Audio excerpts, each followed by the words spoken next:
And he goes, you are not gonna get that. 30K was my goal, and we made $1.8 million. This is Jeremy. After repeatedly getting fired from previous jobs, he turned a simple automation idea into $1 million app that's changing how people work. A lot of people constantly send us a video of their automation they want to do. And we were like, well, what if we just turned their video into the automation itself? Yeah, it's like 100 days we did almost $2 million and added over 6,000 paying customers. But before the success, Jeremy faced challenges that would deter most. I grew up in a trailer park. My dad kind of like left. My mom worked her tail off. I've practically gotten fired from every job I've ever done. Everything that I thought I wanted at 9, 10, 11, I had done. There's no way people don't get out of what I was in. They just don't. Every single founder or someone's trying to start something should do some version of. In this episode, Jeremy shares how he launched his $1 million app using no code and AI, how he's built a business solving his own problems, and most importantly, his exact approach for others to get the same results. Let's dive in. Jeremy, hey, thanks for having us out here in your awesome house in LA. Thank you so much for having me. In my house. In your own house. In LA. How did you get into entrepreneurship? Where did your story start? I grew up in a trailer park. My dad kind of like left when I was like 8 or 9 or whatever. My mom worked her tail off, had 2 jobs. We were fine. But for me, it was always like looking for that influence in like what I wanted to do. I just started like doing things over and over and over and over and like seeing what would work and like trying to get out of my circumstance. And 2 months ago, I saw this reel on TikTok and it was, if you could write a letter to your 10-year-old self, what would you say? As I try not to get emotional, it was everything that I thought I wanted at 9, 10, 11, I had done. And it was the weirdest thing. Honestly, it was very cathartic. Almost to the point where you're like, there's no way people don't get out of what I was in. They just don't. And as I'm sitting there writing this note, just like crying, like this, it was insane to think, not only did I get this house, not only do I have an office on Sunset Boulevard in Los Angeles, not only do I have I've married my best friend. I have a kid, like a beautiful daughter who we love. But like everything someone would check off, like a poor kid at 9, 10, 11 years old, I had done. When can we back up to maybe 25-year-old Jeremy and walk through what he was thinking versus what you're thinking today? Dude, I'd love to back up to that was one hell of a segue. Like when I first started out, I got fired from like a startup, my very first startup that I ever worked for. And it was the very first venture-backed startup. I thought this was like I was an ops manager. And I'll never forget, I got this bug. First week, I had reorged the pay structure for like 3,000 contractors across the country. And I was like, this is addicting. The ability to inflict change upon thousands of people in like one meeting, that is like a drug I've been chasing and injecting in myself ever since. And fast forward, I had always been wanting to make like a prosumer facing app. I care about brand. I'm a designer by trade. Like I designed this. It's a cool logo. It's an app icon. Yeah. With like check off. I like checking things off the list. Check things off. Yeah. That's the magic in the TaskMagic. Yeah. So I'd always wanted to have that recognizable brand, like a prosumer level. After going out, I'm like, cool, we're making good money, but we have like 400 customers. I want 400,000.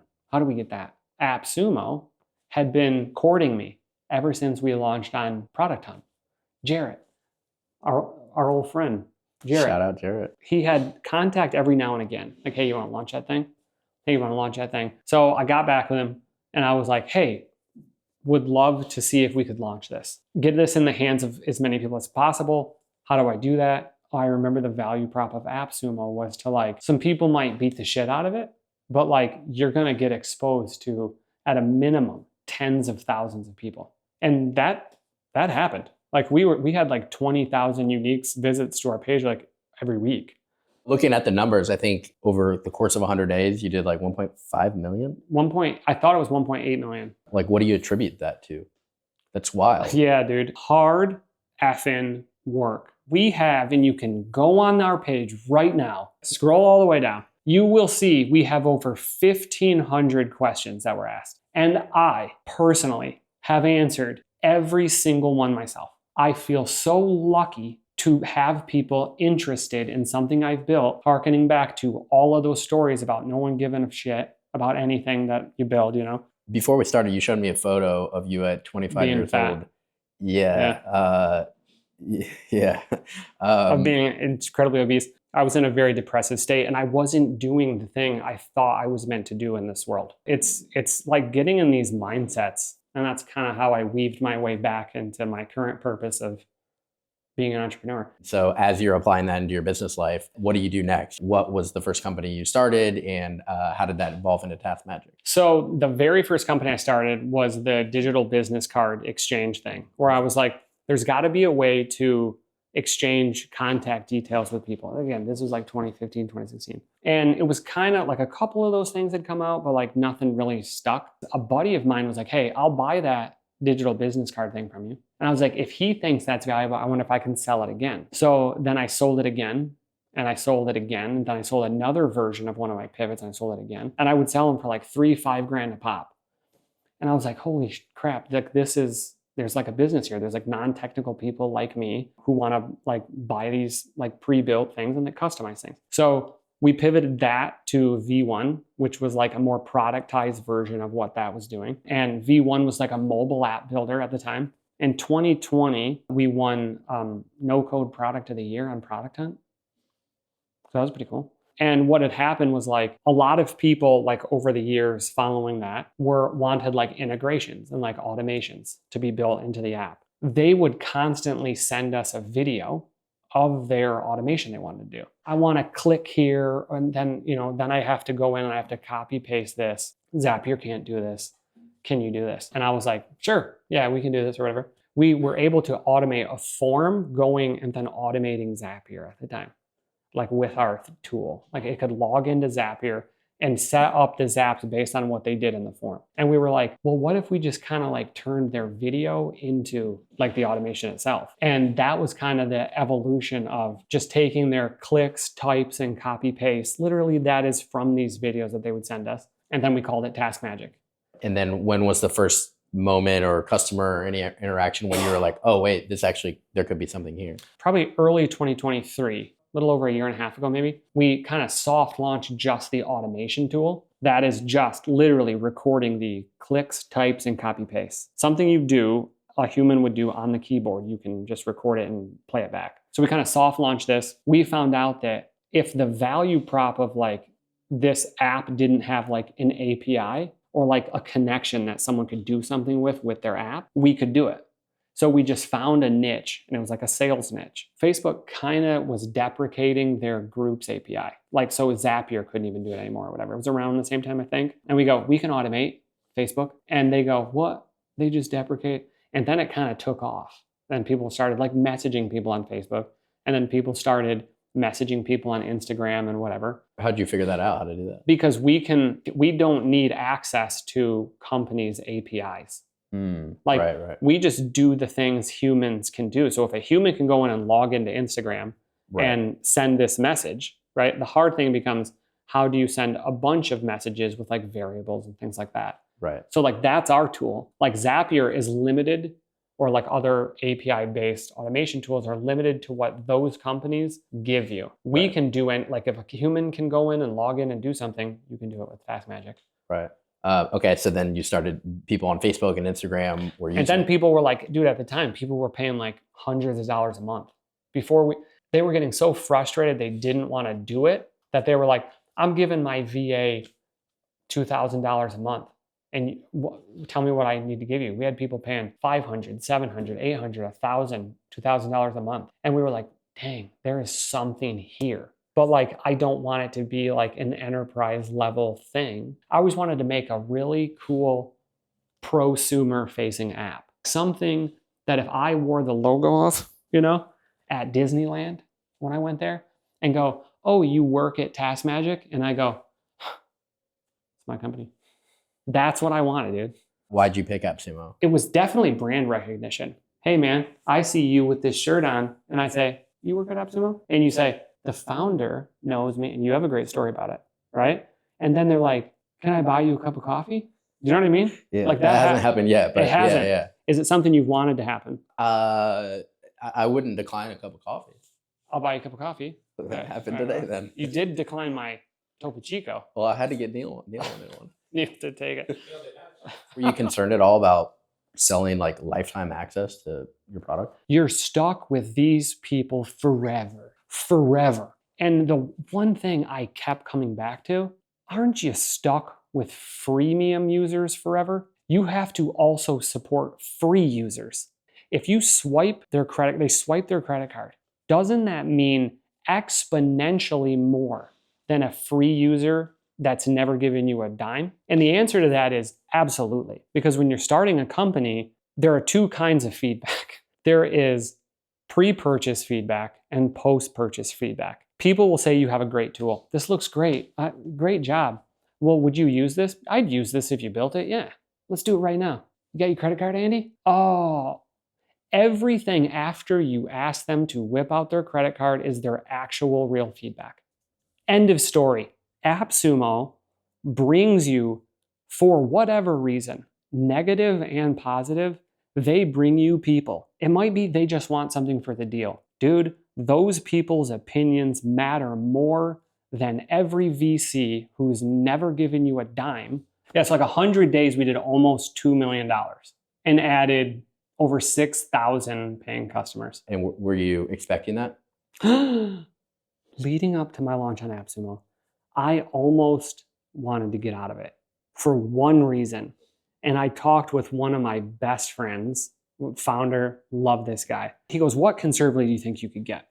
And this was the honest number. I think we could do 100 grand. And he laughed, audibly laughed. And he goes, you're not going to get that. You are not going to get that. And I said, dude, worst case scenario, we get a good 20, 30K in. 30K was my goal. My bottom line, if we can't get 30, we're failures. And we made $1.8 million.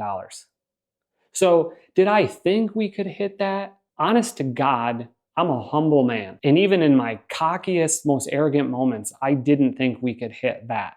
If somebody's studying Jeremy and TaskMagic and their success selling and growing the company, like what notes are you recommending that they take for themselves in their business? There is no shortcuts. Everybody that I know wants to put money into ads. Don't do it. Cold outreach people. Early on, you have your time more than you have money or like unlimited resources. So you have, no joke, 16 hours in a day that you're not sleeping, right? And everyone wants this silver bullet like Facebook ad strategy. And it's like, you're on the outs when you hire a firm to do that for you because you don't know Facebook ads better than they do. You're a product person. Your team is small. Don't tell me you need to go raise a bunch of money. All you need to do is talk to people and get people on the phone or in an email. I don't care that they pay only $30 a month. Get them on the phone. So many investors will be like, well, that's not scalable. I'm not talking about scale right now. I'm talking about how can I resonate with like 100 customers. There comes a time where like you can't outsource your sales. You have to target people, email them over and over and over, get replies that are like, unsubscribe me, a-hole, right? You get horrible stuff, right? You have to take rejection. That's just part of this. The only way you get better at taking rejection is constantly doing it. So DM as many people as you can, email as many people as you can, try not to be spammy as you can, but like try to make it personal. When I get a reply, I send personalized Loom videos from me to them. How many personalized Loom videos to customers do you think you've sent? 2,000 to 3,000, a few thousand. What? Yeah.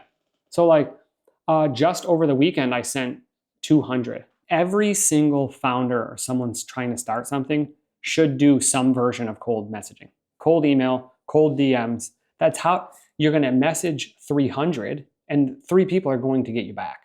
But that is just handling rejection, right? You need to do it. It's free. It costs your time, and that's all you have at the beginning. I was like, how can I just increase the conversion rate a bit? I can automate the sending at the beginning, but then when I've got them hooked, I can really hook them with like a personalized video. Everyone was impressed. I might have converted 80% of the people I sent a personalized video to. And like at some point with one of my companies, like early on, it might have been this. No, it was probably the V1 app builder. But that's how we got that to like 40, 50K a month or whatever, just by doing that. I think I read somewhere where you just like tell people like vent to me for 15 minutes. Oh, yeah. Part of that cold outreach was how do you hook them, right? So like one way was the personalized video strategy. And my only other really great way was we were building business software. I can reach out to them and say, hey, do you need automations for your business? And they're like, no. But if I said, I'm building this thing, like I think it's really valuable for bagel shops. Would you be willing to talk to me about any problems that you have for 10 minutes? I'll see if I can build something for you. You know, no cost, no nothing. Just like we jump on 10 minutes and they're like, sure, call me at this time tomorrow.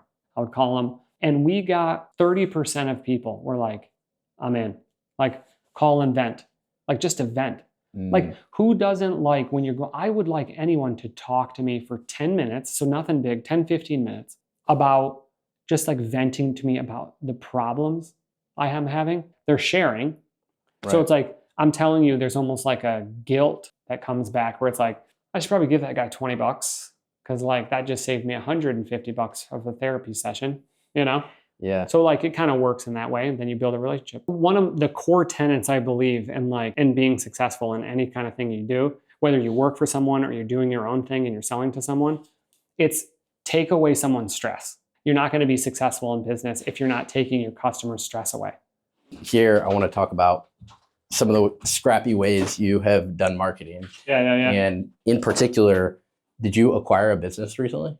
I did. One thing that I thought about was like distributing your app, like the go-to-market strategy, in my eyes, is almost more important than the product you're building. Because I get so often, I want to be where you're at. Like people will tell me that. And it's like, cool, that's the hardest part. Everyone builds a product. And you see all of these products on these micro SaaS acquirer sites or whatever. And I saw one, it had very little revenue. And the founders or the product makers behind it just wanted to focus on other projects. But that's like that tool that I use on a daily basis and that I pay hundreds of dollars a month for. So I was like, I could just acquire this, deeply integrate TaskMagic with that thing, give free usage of TaskMagic for that site's users, because it already had existing users. And then I'll use it as an acquisition strategy, thinking outside of the box in terms of distribution, and then get those free users, get that revenue, and kind of grow together. And it builds the overall brand of, X company or whatever, in my case, TaskMagic. And I think it will only grow from here. Did you acquire a newsletter recently too? Yeah, weird.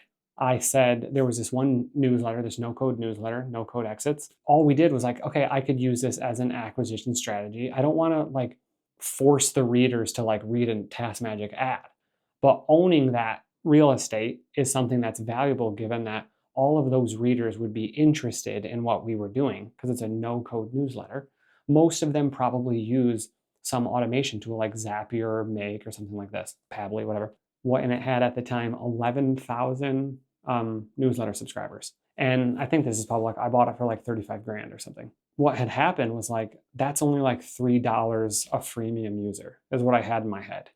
If I wanted to capture those emails, it would probably be around $2, $3, $4, even $5 or more to grab an email. So the open rate is like 40 to 50%-ish. Click through was like 10%, sometimes more.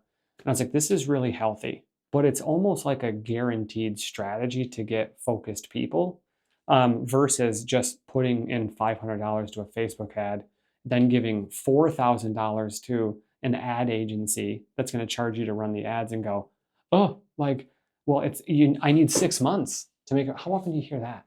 We had over 1,000 people already from that directly sign up to TaskMagic free. Right. So let's just break down that funnel real quick. How many newsletter subscribers? How many signed up as freemium? And then how many converted from free to paid users? At the time, it had 11,000 newsletter subscribers. We've grown it to over 12,000 already. So maybe a little over 12,000, I think. So a little over 1,000 more.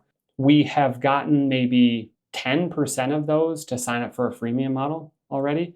with just putting a link on the Substack page that's free Zapier alternative. And we have been converting at about 8%. Every time we get freemium users, it's like there's a little bit of a lag, but then they buy a subscription, and it's at like almost 8% at over 1,000 free users now. 8% is very high. Yeah. What were you expecting? Especially for a good sub. I was expecting 3%. Wow.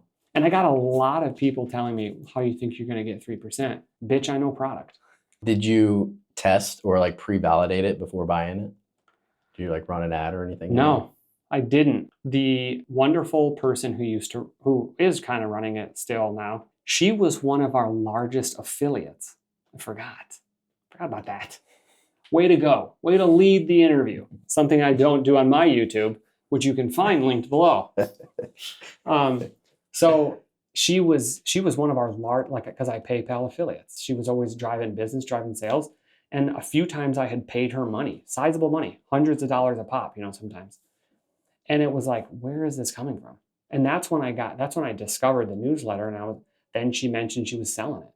So I was like, well, that's been a good channel just to acquire real paying customers. I feel like I owe her just because she's been running it. You know what I mean? Like bringing in business. Shout out Kat. Shout out Kat.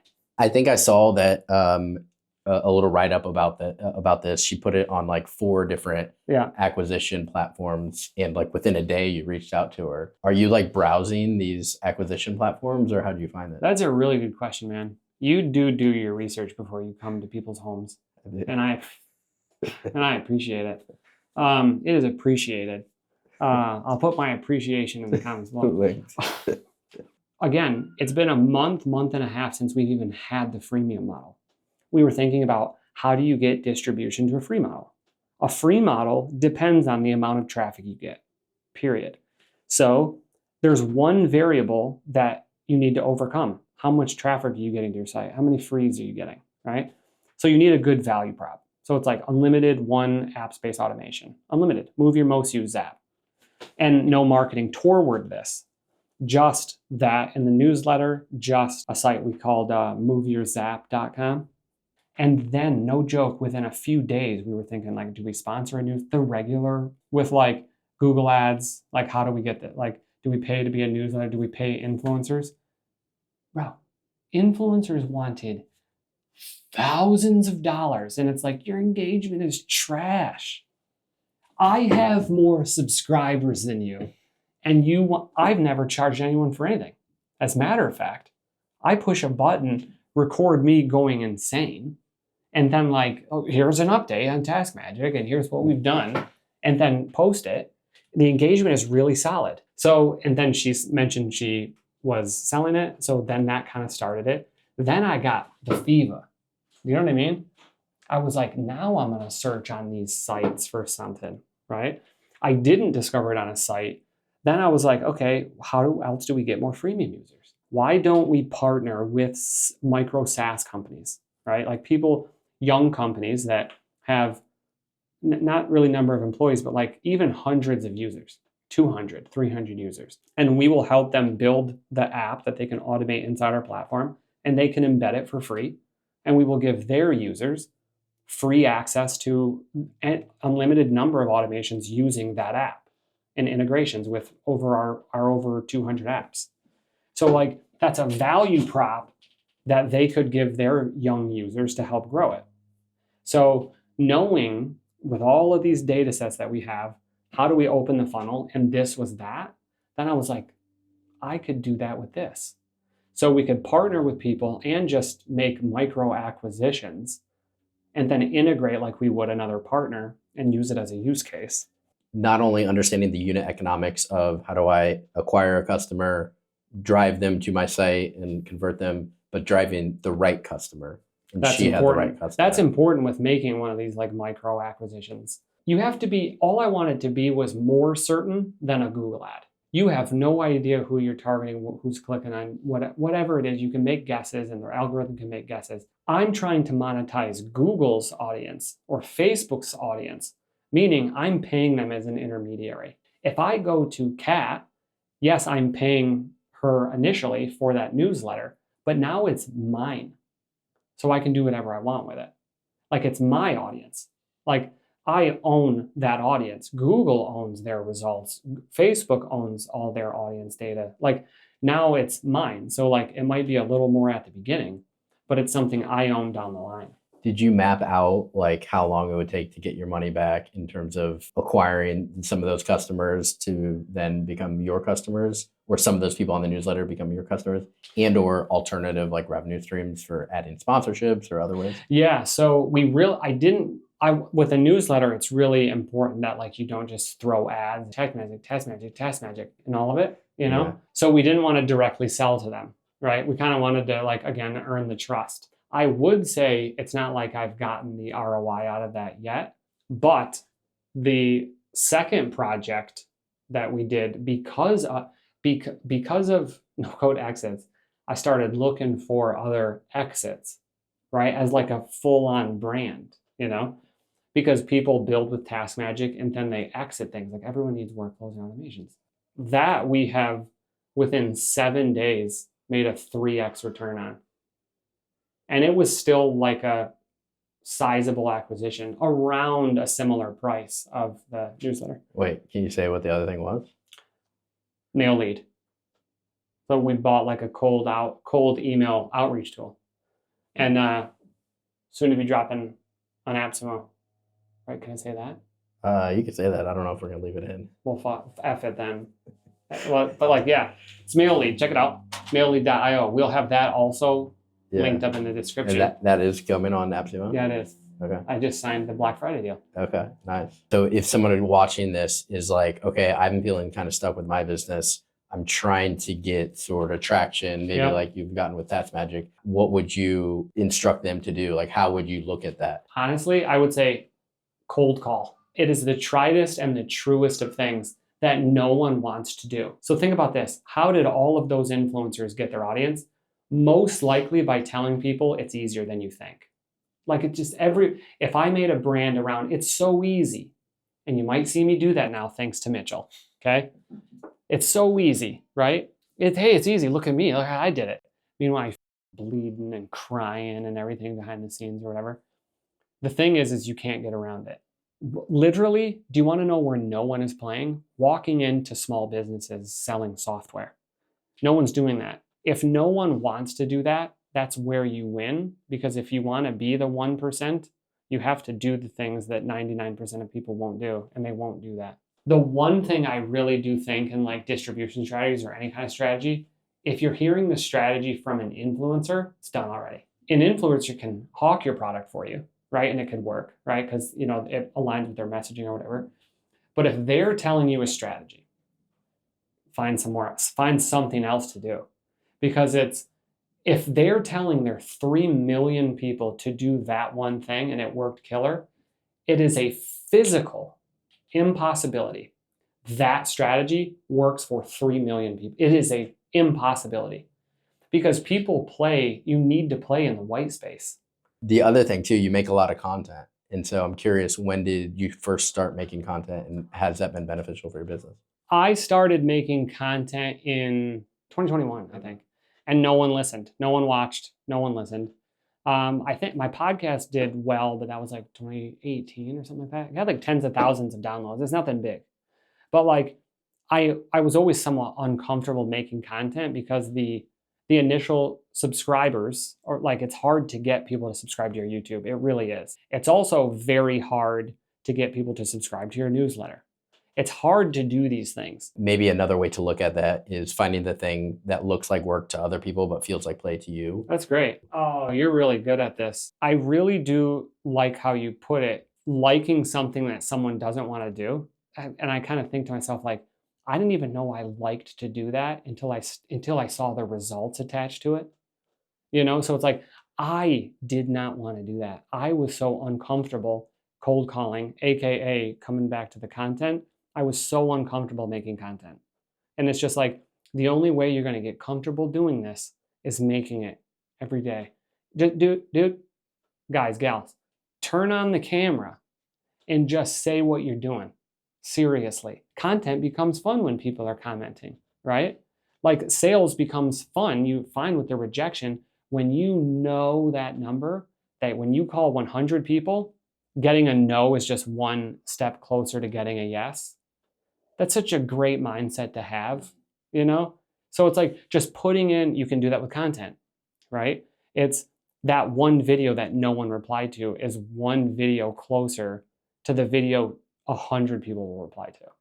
If you had to distill any other like themes or specific resources or things that you've learned in your journey, what would some of those things be? We use School for our community, and that platform really helps you connect to people. So as I'm thinking about what tools do I use to like really amplify our brand, and it's like forums, right? So really building community around what you're doing. Like, I guess it's like, I love YouTube. It's not fun at first, but like once you start getting engagement, it starts building community. Like the other, what has always worked? YouTube has always worked. Like I know there's this trend of like hopping on the new platform. Maybe you can be an early user there. And it's like, I think everyone, try it, but I think everyone does that. So it's like, and then what do they do when their attention focuses to the new platform? They jump. Yeah. So they're not on the YouTube. They're not on School. So it's like this influencer just coached a bunch of people to move from YouTube to their own platform. So almost doing the anti-trend. So if I had to say something, like a community building platform is very, very good to like an early, it makes you feel less alone as an entrepreneur. It's really helpful. So we heard about your journey, where it started, how you've scaled, things you've done right, things you've done wrong. Yep. What's like a final message that you want to leave people with? So don't overthink anything. I would say if you question this bias toward action or just do something, stop thinking that and go do anything. So people are like, well, I don't want to make the wrong decision. Go make the wrong decision. And there's great data in that, right? You have to, the reason why I say go do something, go do anything, go literally go do and do anything. Go to a coffee shop and talk to anyone, bug them. You will learn, at a minimum, people don't want to be bugged at coffee shops. So go to Costco, right? Like whatever it is, you will return some data you can use and some strategy that you can make a decision around. So if it's you made the wrong decision, well, we didn't spend any time planning or guessing or second guessing or third guessing before we actually did something, which is what most people actually do. They sit there and they talk to 5 people and they go, hey, what do you think about this strategy? I have not talked with friends because I can't sit around and talk about ideas. I talked about some Craigslist strategy. I was like, I'm gonna use Craigslist as an ad tool. So I just put an ad for workflow managers or whatever on there, like a sales flow. It redirected to like a sales flow, like start your company, become an affiliate or whatever. Sending text messages, sending emails, cold email strategy, follow-up tool. Free, hundreds of people. Like I acquired those users for less than $1 a piece. But I said it and I bought the ads that night. And it was just like, I'll do it. The person who I was talking to on the phone laughed at me and said, what do you think you're gonna get from that? What do you think you're gonna get from that? And I said, I don't know, but I'll call you back. 1 week later, we had a catch-up call. 300 free users, converting at 8%. Play in the white space. Go do a Craigslist. Oh, Craigslist ads isn't for getting traction on your product. I did it. What would you say if I told you, hey, I'm gonna use Craigslist for a free user acquisition tool? What would you say to that? I think that the data stands stronger than any ideation. And you wouldn't know about the data until you try it, right? So if it turned out it was wrong and I was wrong, then I would know concretely I was wrong and we should park our money somewhere else. And be closer to trying the next Right, thing. yeah. You're one step closer to the strategy that works. Just by trying something, you will be further than 90% of people. So we're out here in your backyard. Could you imagine if we were standing on decomposed granite right now? Yeah, it would have thrown What kind of porsy you would think I was? The retention would not be there. Yeah, dude, you're like, fuck, can't take the boy out of the trailer park, Yeah. you know? Standing on decomposed granite here. But no, in all reality, house, thank you. Beautiful house, awesome story that you have. If you were to look back at that 10-year-old version of Jeremy, Yeah. and like, what would you tell that boy? You did it, man. You did everything you set out to do. You've even gotten close to the extremes. But everything, even the things you didn't expect, happened. you're happy more than anything. And I think that is, it takes a long time to find what truly makes someone happy. It takes living. It takes doing. It takes experiencing anything you can experience. You throughout this journey of someone watching this kind of like, oh yeah, okay, yeah, that it is hard. But if he could do it, maybe I could do it too. Like, do you think like you're the smartest person in the room? Do you think that like... Let me tell you this. I was the first person ever in my family to go to college. And that's weird for like this kind of generation, like my aged people. But even when I got there, it started at community college. Then I had to work to transfer. Then even getting a 4-year degree took me 6 years. Getting jobs took me longer. Everything felt like it took me longer than everyone else around me. But I knew one thing, seriously, and I know it goes back to this, that if I kept things as simple as possible and I didn't try to get cute with things, it's just like go to networking events. It's the same old advice. And dude, you hear this. I hear this growing up over the years, over the last 10, 15 years. You hear this same old stale advice. But I can guarantee you, if you do that stale, boring, simple advice over and over and over and over again, it works. It works. It's like, I won't let anyone talk to me about some cool new strategy. We'll try it and we'll figure out really fast if it doesn't work, then go back to getting on the phones, right?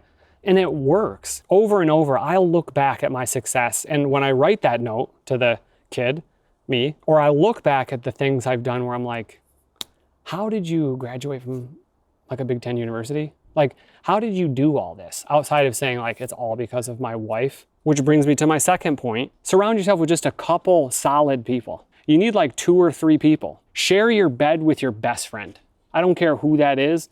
If the person you marry should be your best friend. Your best friend. Man, woman, they, whatever it is, whoever they are, share your bed with your best friend.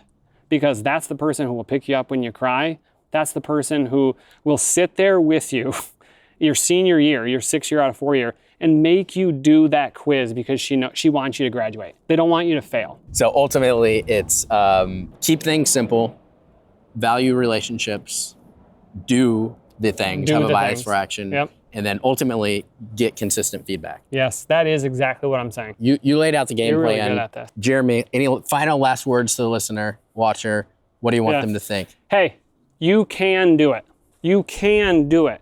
I know I said a lot of downer crap, but if you self-select out by hearing that, or you go, no, I can do it, you can do it. You are valuable. Everyone here can give something to someone. Figure out what that something is and run with it. Do. Starts one task at a time. That's the magic. Jeremy Redmond, check him out. That's the magic, baby. He's the magic. That's good. Mr. Good Magic, stuff. dude. Good stuff. That was good. Damn. That was good.